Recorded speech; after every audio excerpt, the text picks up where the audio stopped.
Hi students, 12th chemistry metallurgy lesson உள்ள ஒரு முக்கியமான டாபிக் எலிகம் டயக்ராம் பற்றி பார்க்க போகிறோம். இந்த வீடியோவில் தெர்மோடைனமிக் பிரின்சிபல் ஆஃப் மெட்டலர்ஜியும் எலிகம் டயக்ராமுடைய அப்சர்வேஷன் பற்றி பார்ப்போம்.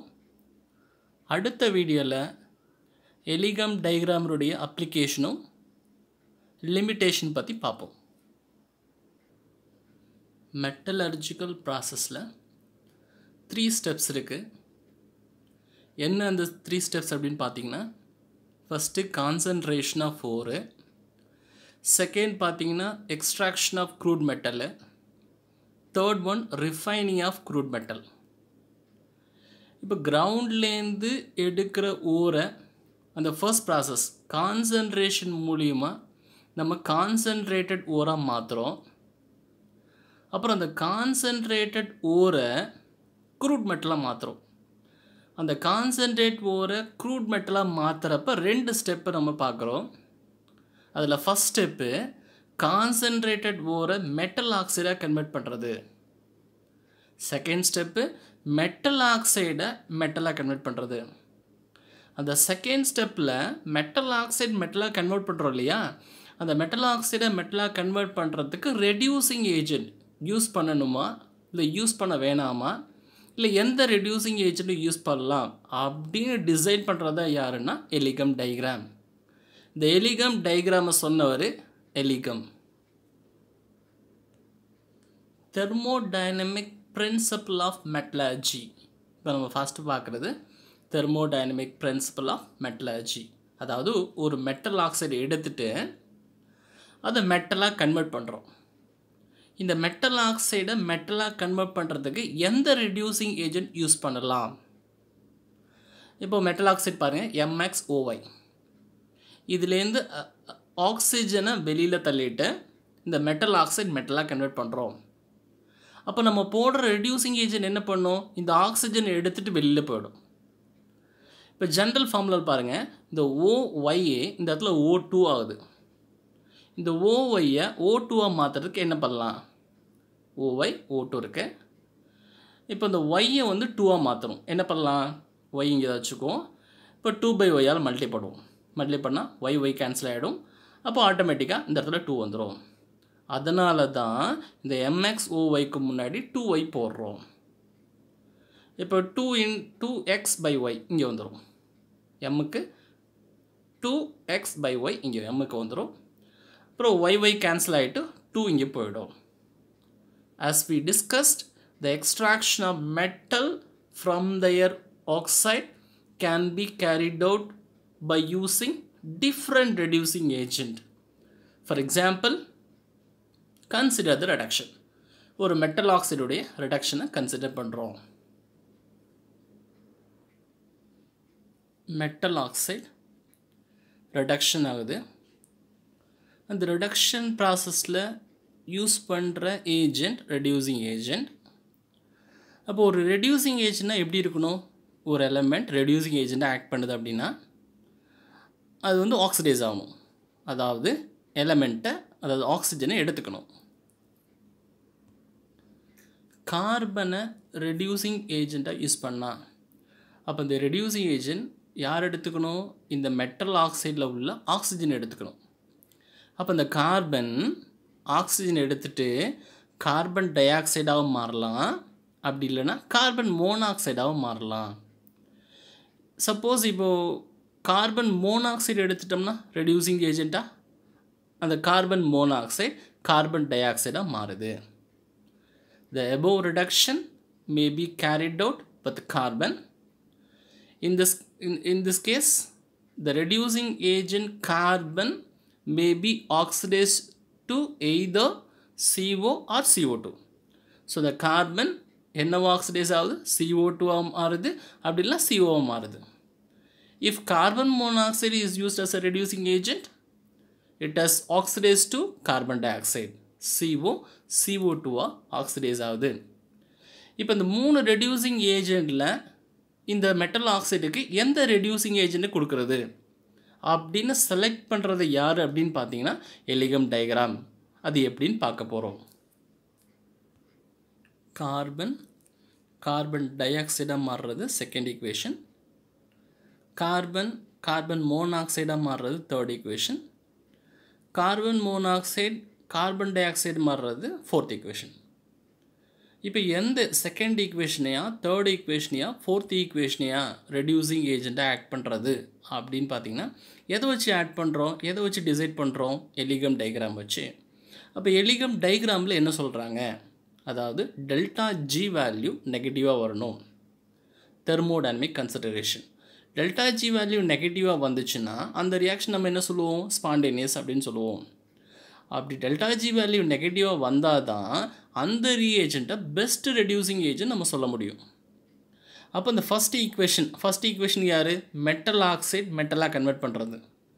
அந்த மெட்டல் ஆக்சைடு மெட்டலாக கன்வெர்ட் பண்ணுறத செகண்ட் கூட கம்பேர் பண்ணணும், அப்புறம் தனியாக தேர்ட் கூட கம்பேர் பண்ணணும், அப்புறம் ஃபோர்த் கூட கம்பேர் பண்ணணும். இப்படி கம்பேர் பண்ணும்போது யாருக்கு டெல்டா ஜி வேல்யூ நெகட்டிவ் வருதோ அதுதான் best reducing agent. Delta G value பாசிட்டிவாக வந்தால் அதை நான் ஸ்பான்டேனியஸ் ரியாக்ஷன் சொல்லுவோம். டெல்டா ஜி வேல்யூ வந்து 0 வந்தால் அதை ஈக்குலிபிரியம் சொல்லுவோம்.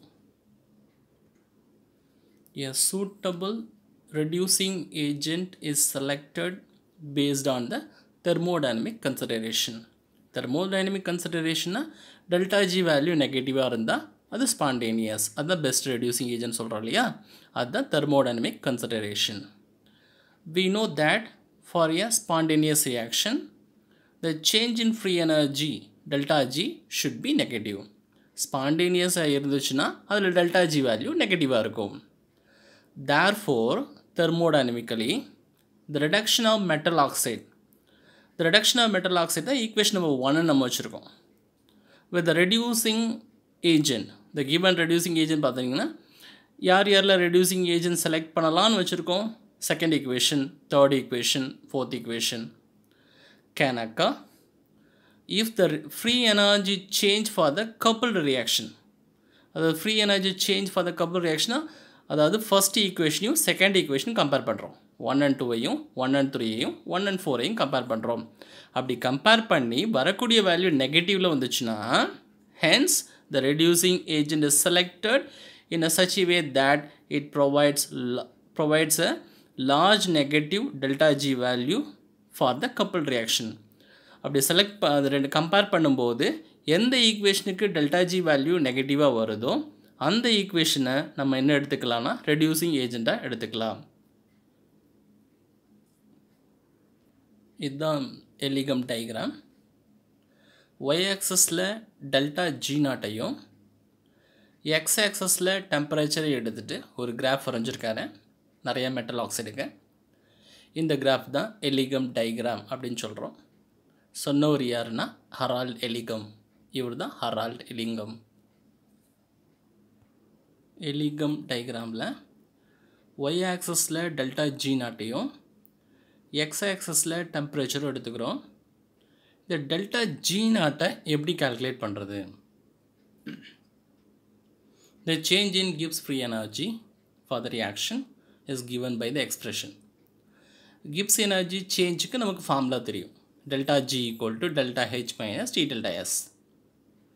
இதில் delta Gங்கிறது free energy change, delta H enthalpy change, Tங்கிறது temperature கெல்வினில் எடுத்துக்கிறோம், delta Sங்கிறது entropy change. இந்த எலிகம் சொன்ன ப்ராசஸ் பார்த்தீங்கன்னா ஈக்குலிபிரியம் ப்ராசஸ். அதாவது ஒரு ப்ராசஸை கன்சிடர் பண்ணுறாரு, அந்த ப்ராசஸ் எதில் இருக்குன்னா ஈக்குலிபிரியத்தில் இருக்குன்னு வச்சுட்டு தான் அந்த டயக்ராமே கொண்டு வராரு. Delta G naught can be calculated using the equilibrium constant. Equilibrium constant கேலேருந்து டெல்டா ஜி நாட் கால்குலேட் பண்ணுறோம். எப்படி கால்குலேட் பண்ண போகிறோம்? அதாவது எலிகம் என்ன சொல்லியிருக்காரு, அந்த ப்ராசஸை ஈக்குலிபிரியமாக வச்சுக்கணும்னு சொல்லியிருக்காரு. ஈக்குலிபிரியமாக வச்சுக்கணும் அப்படின்னா தெர்மோடைனமிக்ஸில் அதனுடைய ஃபார்முலா வந்து delta G equal to delta G not plus RT ln Q. இப்போ இந்த ஈக்குலிபிரியம் சொல்லியிருக்கோம் இல்லையா, ஈக்குலிபிரியத்தில் டெல்டா ஜி வேல்யூ எப்படி இருக்கும்? Delta G value equal to 0. அப்போ இந்த டெல்டா ஜிக்கு பதிலாக நம்ம என்ன அப்ளை பண்ணலாம்? 0. அப்போ 0 equal to delta G not plus RT ln Q. Qங்கிறது கோஷன்ட். அதுக்கு பிறகு ஈக்குலிபிரியம் கான்ஸ்டன்ட் Kp யூஸ் பண்ணிக்கலாம். இப்போ delta G naught equal to RT ln Q அந்த பக்கம் கொண்டு போனோம்னா மைனஸ் RT ln Q வரும். அந்த Qக்கு பதிலாக Kp யூஸ் பண்ணிக்கலாம். அப்போ delta G naught equal to minus RT ln Kp. அப்போ ஒரு ஈக்குவேஷன் எடுத்துட்டோம். இப்போ zinc plus oxygen giving zinc oxide கிடைக்குது இல்லைங்களா? இப்போ இந்த ஈக்குவேஷன் எடுத்துட்டோம் அப்படின்னா டெம்பரேச்சருக்கும் டெல்டா G நாட்டுக்கு இடையில் ஒரு கிராஃப் வரைகிறோம். இந்த டெல்டா G நாட் எப்படி கண்டுபிடிப்போம்? இந்த ஃபார்முலா யூஸ் பண்ணி delta G naught equal to minus RT ln Kp வச்சு நம்ம வந்து ஒரு கண்டுபிடிப்போம். அதை கிராஃபில் பிளாட் பண்ணுவோம். இங்கே பிளாட் பண்ணிவிட்டு அதை என்ன பண்ணிடுவோம், ஒரு லைன் போட்டோம்னா இந்த மாதிரி கிராஃப் கிடச்சிரும்.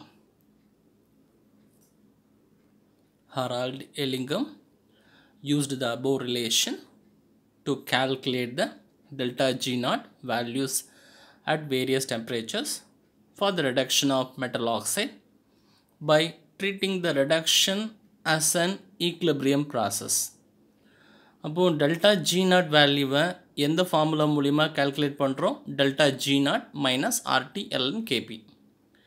எப்போ வேரியஸ் டெம்பரேச்சரில், இப்போ 200 டிகிரி செல்சியஸில் ஒரு பாயிண்ட், 400 டிகிரி செல்சியஸில் delta G naught value calculate பண்ணி ஒரு பாயிண்ட், 600 டிகிரி செல்சியஸில் டெல்டா G நாட் வேல்யூ இதில் கால்குலேட் பண்ணி ஒரு பாயிண்ட், எல்லாத்தையும் வச்சு ஒரு லைன் ஜாயின் பண்ணோம் அப்படின்னா நமக்கு கிராஃப் கிடச்சிரும். delta G naught is equal to delta H naught minus T delta S naught. The delta G naught is standard free energy. Naught போட்டோம்னா standard. இப்போ delta H naught அப்படின்னா standard enthalpy change. அப்போ இந்த delta G நாட்டுக்கும் temperature கடையில் ஒரு graph வரைகிறோம். delta G not இங்கே, டெம்பரேச்சர் இங்கே, ஒரு கிராஃப் வரைஞ்சாச்சு. நமக்கு என்ன கிடைக்குது? ஒரு ஸ்ட்ரைட் லைன் கிடைக்குது. ஸ்ட்ரைட் லைன் ஈக்குவேஷன் பார்த்தீங்கன்னா y equal to mx plus C. அப்போது y equal to mx plus C பார்த்தீங்கன்னா இப்போ இந்த delta G naught equal to delta H naught minus T delta S not. இந்த டெல்டா G நாட்டுக்கும் டெம்பரேச்சருக்கு இடையில் graph வரைஞ்சோம்னா பக்கத்தில் இருக்க டெல்டா S நாட் தான் ஸ்லோப், அதுக்கு பக்கத்தில் இருக்க டெல்டா H நாட் வந்து intercept. He has drawn a plot by considering the temperature in the x-axis, temperature on the x-axis, and the standard free energy change for the formation of metal oxide in y-axis, delta G naught y-axis. The resultant plot is straight line. கிடைக்கிற graph பார்த்தீங்கன்னா straight line கிடைக்குது. With delta S as a slope. delta S பார்த்தீங்கன்னா ஸ்லோப்பாக கிடைக்குது. delta H as intercept. delta H பார்த்தீங்கன்னா இன்டர்செப்டாக கிடைக்குது. இப்போ எலிகம் diagram ஒரு definition மாதிரி சொல்கிறோம் பாருங்கள். the graphical representation of, இது graphical representation of variation of standard gives free energy of the reaction for the formation of various metal oxide with the temperature is called Eligam diagram. So graphical representation of various standard gives free energy of reaction for the formation of various metal oxide with the temperature is called Eligam diagram. Observation of Eligam diagram. இப்போ இந்த Eligam diagram பார்த்தோம் நமக்கு என்ன தோணுது, என்ன observe பண்ணுறோம்? First இந்த Eligam diagram பாருங்கள். y ஆக்சிஸில் டெல்டா G நாட் வேல்யூ இது எல்லாமே நெகட்டிவ். எது வரைக்கும் நெகட்டிவ்? இதுதான் 0. இதுக்கு கீழே உள்ளது எல்லாமே நெகட்டிவ். இதுக்கு மேலே போனீங்கன்னா பாசிட்டிவ். இது y ஆக்சஸில். x ஆக்சஸில் பார்த்தீங்கன்னா டெம்பரேச்சர் 200, 400, 600, 800ன்னு சொல்லிட்டு இன்க்ரீஸ் ஆகிட்டே போகுது. என்னது? டெம்பரேச்சர். இதை வச்சு தான் நம்ம கிராஃப் வரைஞ்சிட்ருக்கோம். பாருங்கள், எல்லா மெட்டல் ஆக்சைடு மேல் நோக்கி போகுது, அதாவது நெகட்டிவ்லேருந்து பாசிட்டிவ் பக்கம் போகுது. Observation from Eligam diagram. For the most of the metal oxide formation, the slope is positive. Metal oxide formation க்கு வந்து slope வந்து positive. எப்படி பாசிட்டிவ் வரும்? இப்போ ஃபார் எக்ஸாம்பிள் அயன் ஆக்சைடு எடுத்துக்கலாம். மெட்டல் ஆக்சைடு அயன் வந்து ஆக்சிஜன் கூட சேர்ந்து அயன் ஆக்சைடு ஃபார்ம் ஆகுது. இதில் ஸ்லோப் வேல்யூ எப்படி பாசிட்டிவ் வரப்போகுது அப்படின்னு பார்க்க போகிறோம். இப்போ இந்த டெல்டா எஸ் எப்படி கண்டுபிடிக்கலாம் அப்படின்னா number of molecules of the product minus number of molecules of the reactant gas ஃபேஸில் இருக்கிறது. இப்போ number of molecules of the product பாருங்கள் 2. இது வந்து சாலிட் ஃபேஸில் இருக்குது, இது எடுத்துக்க வேணாம். இது சாலிட் ஃபேஸில் இருக்குது, இது எடுத்துக்க வேணாம். அப்போ யார் மட்டும்தான் இருக்கிறா? கேஸ் ஃபேஸில் ஆக்சிஜன் மட்டும்தான் இருக்குது. அப்போது ப்ராடக்டில் 0 மைனஸ் ரியாக்டன்ட்னு பார்த்தீங்கன்னா இதில் 1 இருக்குது. Product minus reactant. அப்போ 0 மைனஸ் 1 போட்டோம்னா -1. அப்போ டெல்டா எஸ் வேல்யூ நெகட்டிவில் வந்துடுச்சு. நமக்கு ஃபார்முலா தெரியும், delta G equal to delta H minus T delta S. இப்போ delta G equal to delta H minus டீங்கிறது டெம்பரேச்சர் இன்க்ரீசஸ் ஆகிட்டே போயிட்டு தான் இருக்கும். அதனால் டெம்பரேச்சர் வந்து பாசிட்டிவ். ஸோ இந்த மைனஸ் போட்டாச்சு, temperature positive. Delta S value என்ன வந்துச்சு? நெகட்டிவ். ப்ளஸ் இன்ட்டு நெகட்டிவ் பார்த்தீங்கன்னா மைனஸ் இன்ட்டு மைனஸ் ப்ளஸ். அப்போ இந்த இடம் ப்ளஸ்ஸாக வந்துடுச்சு. இந்த டோட்டல் டேர்ம் பாருங்கள் பாசிட்டிவ். இந்த டோட்டல் டேர்ம் பாசிட்டிவ்னா delta G is also positive. இங்கே slope is also positive. T delta S பாசிட்டிவ்னா ஸ்லோப்பும் பாசிட்டிவ். அங்கே வந்து டெல்டா ஜியும் பார்த்தீங்கன்னா அதுவும் positive. So delta G equal to positive. Delta G பாசிட்டிவ்னா எப்படி இருக்கும்? இந்த ரியாக்ஷன் வந்து நான் ஸ்பான்டேனியஸ் அன்ஸ்டேபிள் அப்படின்னு சொல்லுவோம். For the most of the metal oxide formation, the slope is positive. Slope என்ன வந்துச்சு? பாசிட்டிவ் வந்துச்சு. It can be explained as follows. Oxygen gas is consumed during the formation of the metal oxide. Oxygen எடுத்துக்குது, gas consume ஆகுது, which results in the decrease in randomness. Randomness decrease ஆகுதுன்னா என்ன அர்த்தம்? Entropy degrees ஆகுதுன்னு அர்த்தம். randomness increase ஆச்சுன்னா entropy increase ஆகுதுன்னு அர்த்தம். Hence delta S becomes negative. Delta S value negative வருது. It makes the term T delta S positive. So delta S negative வருது, ஆனால் T delta S value என்ன வருது? பாசிட்டிவாக மாறிடுது. இந்த straight line equation. The graph for the formation of carbon monoxide is a straight line with a negative slope. The carbon monoxide உடைய graph மேலேருந்து கீழே வருது. கீழேந்து மேலே போனால் ஸ்லோப் வந்து பாசிட்டிவ். மேலேருந்து கீழே வந்தால், அதாவது டெல்டா ஜி நாட் வந்து நெகட்டிவ் பக்கம் வந்தால் ஸ்லோப்பும் நெகட்டிவ். இப்போ எப்படி கார்பன் மோனாக்சைடுக்கு ஸ்லோப் வந்து நெகட்டிவ் வருதுன்னு பார்க்க போகிறோம். கார்பன் மோனாக்சைடு, கார்பன் எடுத்து ஆக்சிஜன் கூட போட்டோம்னா கார்பன் மோனாக்சைடு. அதாவது இந்த ஆக்சிஜனுங்கிறது மெட்டல் ஆக்சைடில் உள்ள ஆக்சிஜன். கார்பன் வந்து ரெடியூசிங் ஏஜென்ட். கார்பன் வந்து அதில் உள்ள ஆக்சிஜன் எடுத்துகிட்டு கார்பன் மோனாக்சைடாக ஆகுது. சரி, இதில் வந்து ஸ்லோப் வேல்யூ எப்படி நெகட்டிவ் வருதுன்னு பார்க்க போகிறோம். டெல்டா எஸ் பார்த்தீங்கன்னா என்ன சொல்லுவோம்? ப்ராடக்ட் மாலிகூல்ஸ்லேருந்து ரியாக்டன்ட் மாலிகூல்ஸை மைனஸ் பண்ணுவோம். அது கேஸ் ஃபேஸில் இருக்கணும்.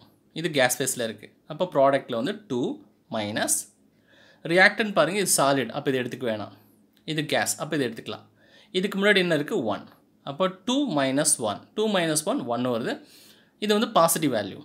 அப்போ டெல்டா எஸ் வேல்யூ பாசிட்டிவ். இதை எடுத்து எங்கே அப்ளை பண்ணுவோம்? Delta G equal to delta H minus T delta S.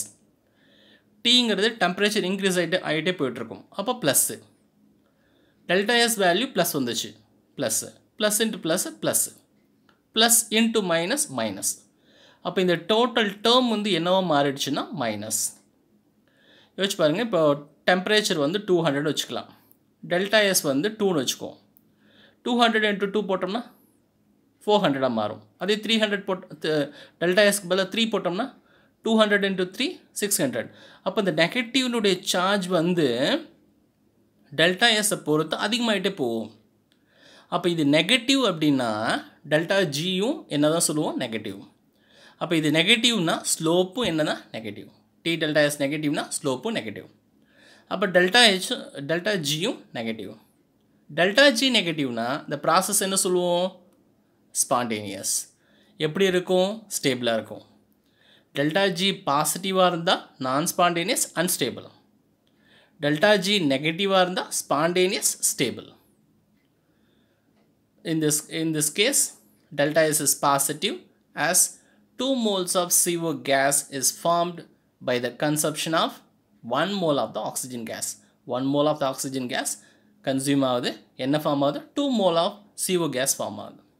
It indicates that CO is more stable at high temperature. CO வந்து எப்படி இருக்கு ஏன்னா நெகட்டிவ் வந்துருச்சு அதனால it is stable at high temperature. இப்போ சில்வர் ஆக்சைடு ஃபார்மேஷன் எடுத்துக்கலாம். Silver எடுத்துட்டு oxygen கூட போட்டோம்னா சில்வர் ஆக்சைடு ஃபார்ம் ஆகும். இந்த கிராஃபில் பார்த்தீங்கன்னா இங்கே இருக்குது சில்வர் ஆக்சிஜன் கூட சேர்ந்து சில்வர் ஆக்சைடு. இது ஈக்லிபிரியம் சிம்பல். இப்போ ஒய் ஆக்சஸில் பாருங்கள் இந்த 0 டெல்டா ஜி நாட் வேல்யூ 0 இதுக்கு கீழே நெகட்டிவ் இதுக்கு மேலே பாசிட்டிவ். அதாவது நெகட்டிவாக இருந்தால் அது வந்து ஸ்டேபிள். இந்த டெம்பரேச்சருக்கு கீழே அதாவது பிலோ திஸ் டெம்பரேச்சர் இந்த டெம்பரேச்சருக்கு கீழே இருந்தால் டெல்டா ஜி வேல்யூ நெகட்டிவாக இருக்கும் அப்போ வந்து இது stable.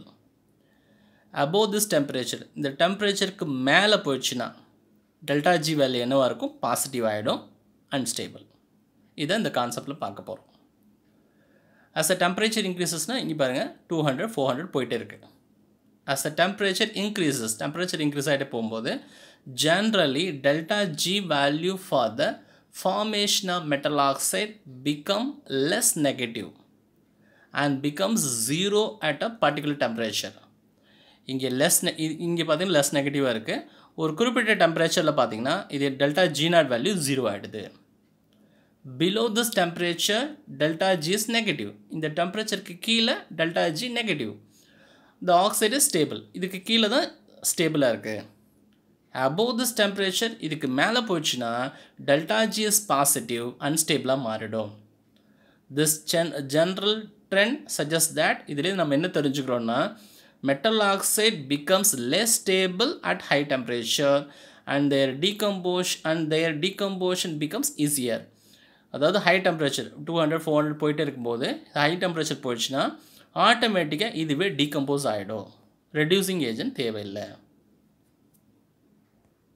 There is a sudden change in the slope at a particular temperature for some metal oxide like MgO, HgO. This is due to the phase transition, melting or evaporation. Phase transition அப்படின்னா ஒரு sudden change create ஆகுது. இப்போ MgO, HgO diagram பாருங்கள். இங்கே இது வந்து HgO, இது second one பார்த்தீங்கன்னா கீழேருந்து செகண்ட் ஒன் MgO. இது ரெண்டு கடையில் ஒரு சடன் சேஞ்ச் இருக்குது. அதாவது இது வரைக்கும் சாலிடாக இருக்கும், இந்த இடத்துல வந்து மெல்ட் ஆகும், மெல்டிங் பாயிண்ட். அடுத்து பார்த்தீங்கன்னா இங்கே எவாப்ரேட் ஆகும், பாய்லிங் பாயிண்ட். ஒரு சடன் சேஞ்ச் க்ரியேட் ஆகிறத நம்ம என்ன சொல்லுவோம் அப்படின்னா ஃபேஸ் ட்ரான்சிஷன். இப்போ அப்சர்வேஷனில் 4 பாயிண்ட் பார்த்தோம். மீதி இருக்கக்கூடிய அப்ளிகேஷனும் லிமிட்டேஷன்ஸ் அடுத்த வீடியோவில் பார்க்கலாம்.